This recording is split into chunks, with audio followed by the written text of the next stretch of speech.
Hello students, welcome to our new video. This is a random video of the concepts for class 9, 10, 11 and 12 for chemistry students. So यहाँ पर हम discuss करेंगे different elements और उन elements का atomic number क्या होता है, एटॉमिक नंबर को हम Z से रिप्रेजेंट करते हैं एंड मास नंबर्स क्या होते हैं उनको हम A से रिप्रेजेंट करेंगे. तो यहाँ हम एलिमेंट नोट करेंगे, यहाँ हम उनका atomic number mean Z and यहाँ हम उनका मास नंबर नोट करेंगे. जो Z होता है वो नंबर ऑफ प्रोटॉन्स के इक्वल होता है एंड जो मास नंबर होता है number of protons plus number of neutrons के इक्वल होता है. सबसे पहले हम हाइड्रोजन के बारे में बात करते हैं. हाइड्रोजन का एटॉमिक नंबर 1 होता है, मास नंबर भी 1 पॉइंट समथिंग होता है. हम राउंड ऑफ करके 1 ले लेते हैं. देखिए एक ट्रिक है एटॉमिक नंबर्स की और मास नंबर की. सपोज एटॉमिक नंबर हाइड्रोजन का तो 1 1 ही रहता है.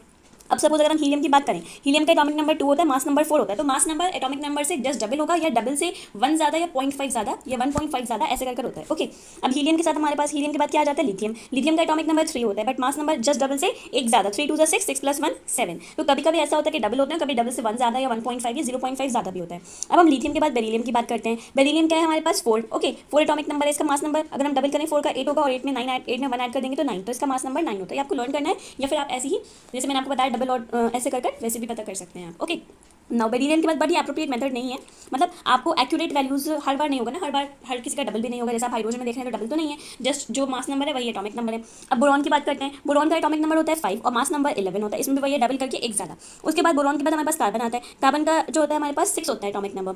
ओके, मास नंबर 12 होता है. कार्बन के आइसोटोप्स भी होते हैं तो उनका 13 और 14 मास होता है. तो फिलहाल जहाँ पर आप न्यूमेरिकल सॉल्व करते हैं, जैसे आपको मास नंबर आपको फाइंड करना है मॉलिक्यूलर मास C6H12O6 का, तो वहाँ पर आप क्या कर सकते हैं, कार्बन का आप 12 पुट कर सकते हैं. बाकी अगर कार्बन 13 और 14 आइसोटोप है या जो भी आइसोटोप है तो उसके अकॉर्डिंगली अलग होता है.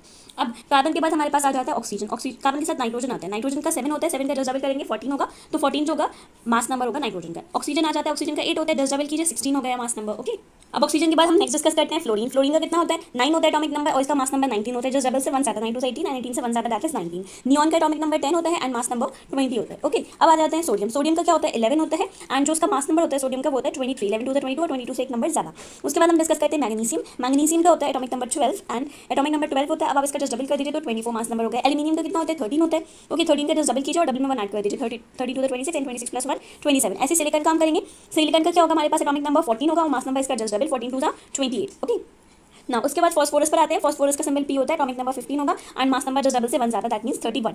सल्फर का कितना होगा, 16 एटॉमिक नंबर है और mass number just double that is 32. Chlorine का बहुत ज़्यादा आता है आपको सॉल्व करने के लिए. सो जैसे आपको HCl में आ गया है, सो बहुत सारी चीज़ों में क्लोरीन आता है, PCl5 वगैरह है तो वहाँ क्लोरीन आ जाता है. तो क्लोरीन के लिए हम क्या करेंगे, एटॉमिक नंबर 17 होता है और मास नंबर क्या होगा 35.5. तो यहाँ पर भी वही 17 2 34 और 34 से 1.5 ज़्यादा है तो 35.5. उसके बाद हम आर्गन पर आते हैं. आर्गन पर हमारा 18 होता है और 18 के बाद हमारे पास क्या आ जाएगा, यहाँ पर 40 हो जाएगा. इसका मास नंबर डबल से 2 18 2 से 36 और 36 से 4 ज़्यादा दैट मीन्स 40 हो गया. 40.1 भी बोलते हैं हम. उसके बाद आप कर सकते हैं पोटेशियम. पोटेशियम का 19 होता है and mass number 39. Mass number होगा उसका 39.1. ओके, सो ऐसे ही बहुत सारे हैं हमारे पास, इतने सफिशिएंट है.